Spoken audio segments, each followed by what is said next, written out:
difficult to identify one, but I remember one thing that made me laugh. When I had my third kid, I was already 36 and really going ahead quickly on my career because I was already with an oceanographer position, and was the opportunity to go to the first ICHA conference for me in Lund. So my last baby was 3 months and was still breastfeeding. And when I arrived there were about 3 or 4 more mothers with babies. It was the baby conference, so the baby boom of ICHA. And the night of the banquet in a beautiful castle, suddenly my baby started to cry. I had to go and breastfeed him, and I tried to find a hidden place, found some stairs in the end. And when I went there were 3 more mothers breastfeeding. So it was like if there was a communication between them to wanting to breastfeed at the same time. Again, this reflects my passions, because I ultimately found my wife here in Tasmania, and we had a child, and it is a daughter, and I always wanted a daughter, beautiful daughter, blonde hair. And when she was born, like, of course, as a father, I was so elated, and I wanted to give her a name that related to what my work. So either Thalassia, so that means the sea, but one of my favorite organisms, such a beautiful one. I wanted to call her Planktoniella. So my wife was in the hospital, she did give birth.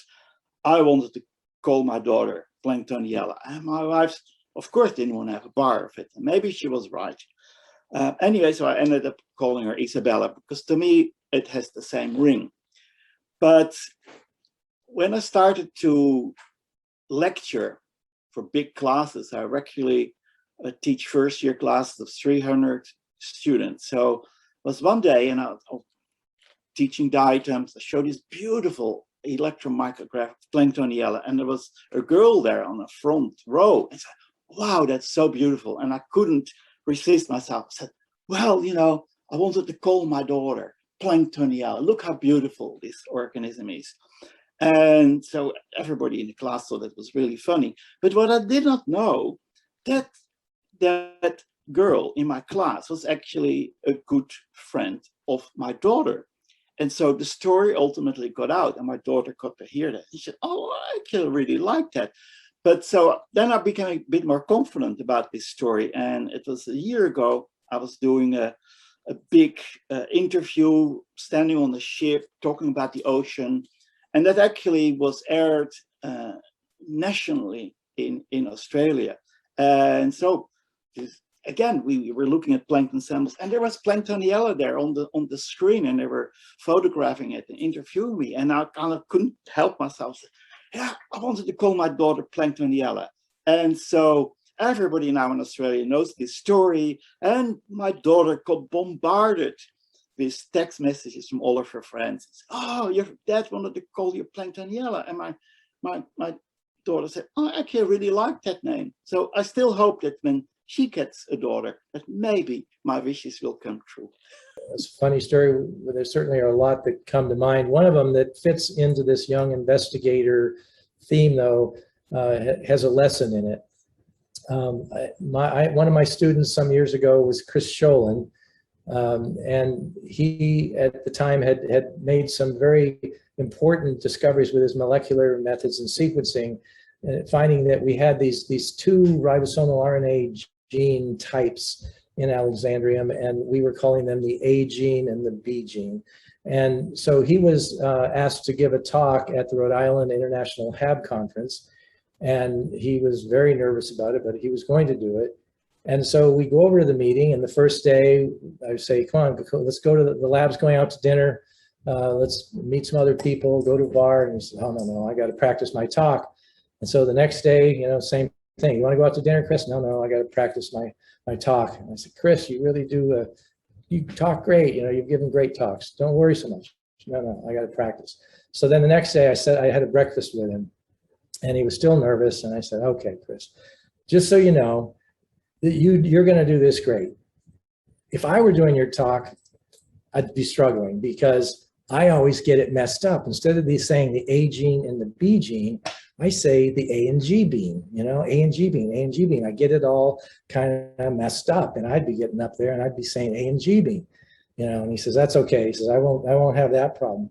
So then I see him at the coffee break and I say, Chris, you know what's been going around my head all morning? A and G bean, A and G bean.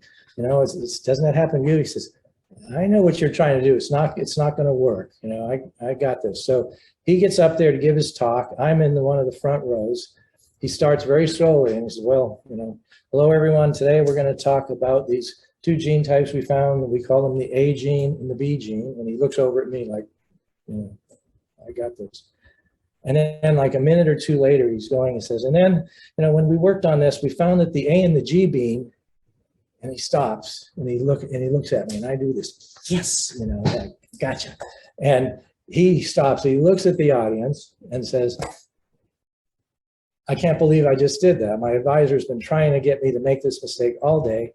I did it. And he says, and of course you don't know what I'm talking about, you know, and then he realizes that it's, you know, okay, fine. He just says, all right, I'm gonna start over. And he does his talk and it was beautiful talk, and all these people came up afterwards and were sort of joking with him about, hey Chris, how's the G bean doing? You know, and even to this day, people will ask him about that. And he learned this lesson that first of all, you can't trust his advisor, even in a serious situation, but also that these talks are among friends, that people are forgiving, people understand when a student's giving a talk, and that it's not the end of the world and you don't have to be nervous. So that's just one story to share. When I was one of my first international conferences, there was a group of older Mexicans that were talking together, and I tried to join the group and join the whatever they were talking.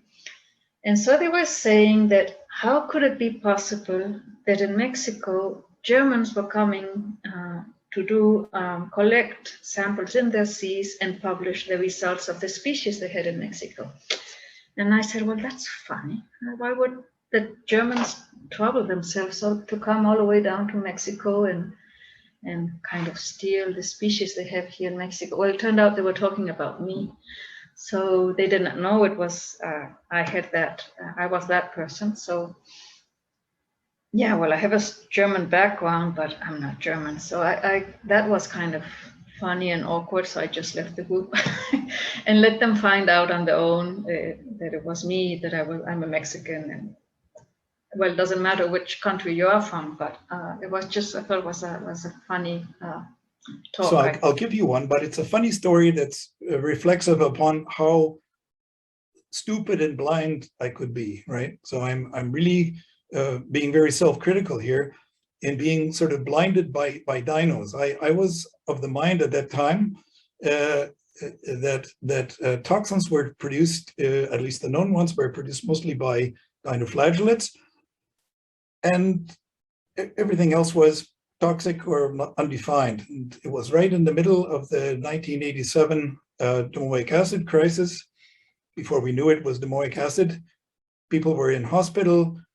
We had a national task force with international participants, and all the conference calls were called by the chemists. Okay, what is it that's causing the mice to behave strangely? What is it that made the people sick?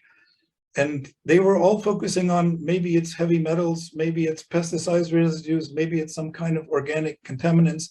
And I said, as kind of biologist, I said, but I think the etiology of this thing, it looks more like it might be something that some organism that these mussels are eating. And they looked at me a bit quizzically. They said, well, okay, if you think that, see what you can find out. So I got some samples, netto samples from Cardigan Bay, sent to me, and spent a few days looking under the microscope to see what was in these water samples. And as I was looking under the microscope, it was wading through forest of chain-forming pinnate diatoms, okay? And I was basically ignoring all this because everybody knew that diatoms are not toxic. They're food for copepods, right? Good food for mussels, not toxic. And I focused on 2 cells of Puricentrum that I found in the bottom of the counting chamber. And then I got excited. Maybe this is the source of these new mystery toxins. Well, as it turned out, I was obviously completely blinded because I ignored 98% of the biomass only because I was convinced that it couldn't be these chain-forming pinnate diatoms that could be the cause. Well, I had some discussions with my friend and colleague Steve Bates, and Steve said to me, why don't we culture some of this stuff here, these diatoms, and see if they make toxins? And I went, duh, yeah, but probably not, right? So Steve went away and did this, and of course, I lost my claim to fame because of my blindness. I was simply blinded by my preconceived notions. So if I had some advice, keep an open mind on these things. Always look for the most plausible explanation. Don't ignore the obvious. On a research cruise in 2015, and I was getting ready immediately after the research cruise to go to Vladivostok, Russia, for a Pisces meeting. And I got an email while on the cruise saying, well, make sure your visa is correct in your passport, because as a US citizen, I need a visa for Russia.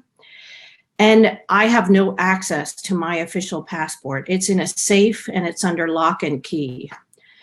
So I get off the research cruise, and I remember it was a Friday, and I'm looking all around for my passport, can't find it. Finally, somebody finds it. And I look inside the passport at the date for the visa, and it is the date after I'm scheduled to arrive in Russia. And I think, well, what are they going to do? Kick me out of the country? So I fly from Seattle to Seoul, Korea, waiting in Seoul, Korea for many, many hours. And then finally I get the flight to Vladivostok. And I'm there with several colleagues, and we arrive in Vladivostok, and we get to the customs man who's checking the visas. My colleagues are ahead of me, and I'm the last one to go through. And he takes the passport, he looks at the passport, he looks at me, and he goes, when are you scheduled to arrive in the country?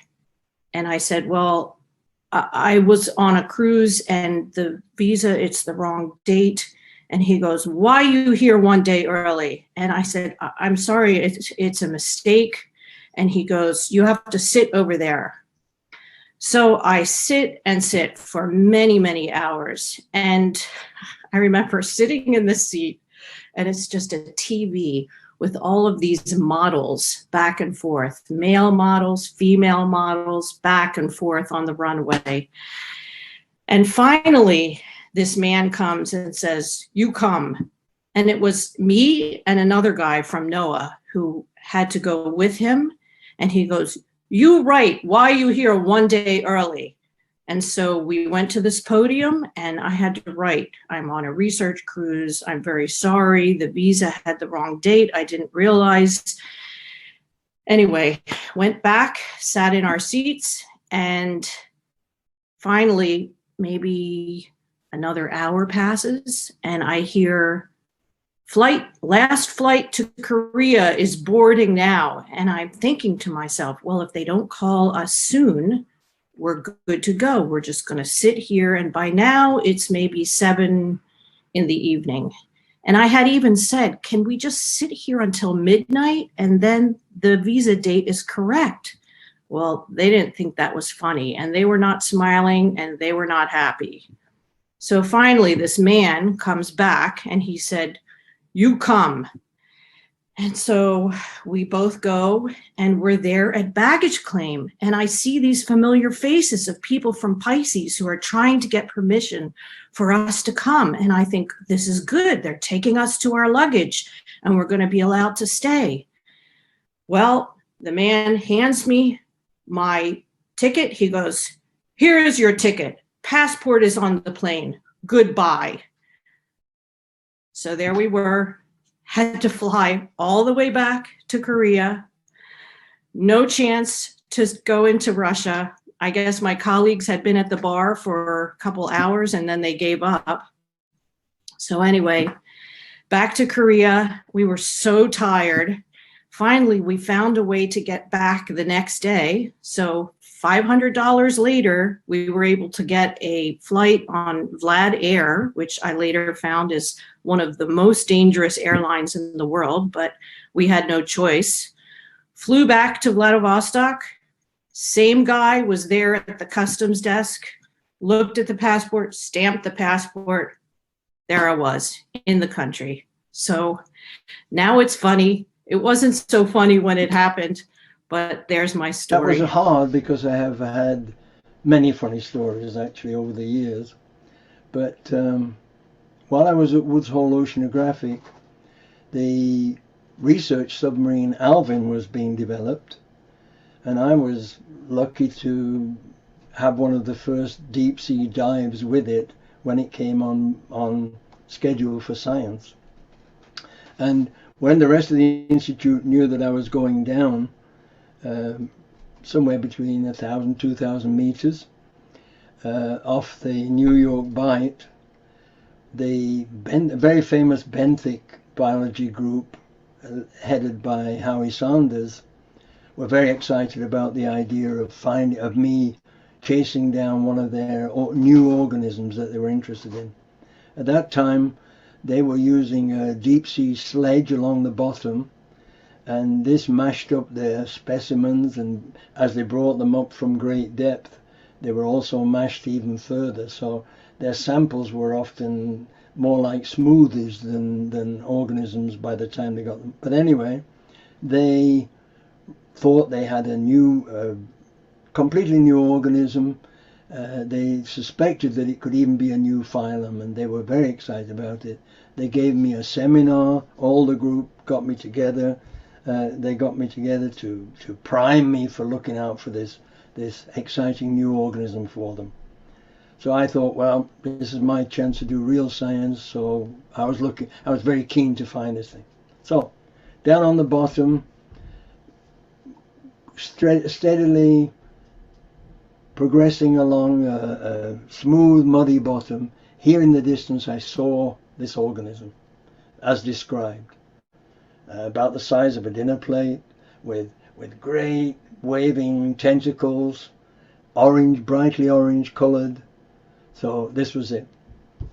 So it's too long for me to explain, but the pilot by this time wasn't too willing to cooperate with one of the first scientists he'd had to try and work with, but I persuaded him to try and creep up on this guy and capture it and photograph it. We crept up, eventually put the automatic arm out there, grabbed this thing when that great mass of muddy sediment came up. I said, bring it up to the window where we can photograph it. So I brought it up there, and sure enough, all these wild tentacles waving around. So I filmed it from all angles, and I said, turn it round. And as he turned it round, he said, in a very disgusted voice, he said, there's writing on the bottom. And I thought, oh, you know. So bring it closer, and we read, this is the property of the Cunard Shipping Company. And sure enough, it was a dinner plate. It was a dinner plate that had been thrown off the ship somewhere. And that's, what had settled on it were actually horse muscles. And they were crowded on this thing. And Howie, I think, to save my embarrassment, he told me afterwards that it was still interesting that these found a substrate out in this muddy bottom and etc. But anyway, in retrospect, it was a big joke, except for the pilot. He wasn't too pleased.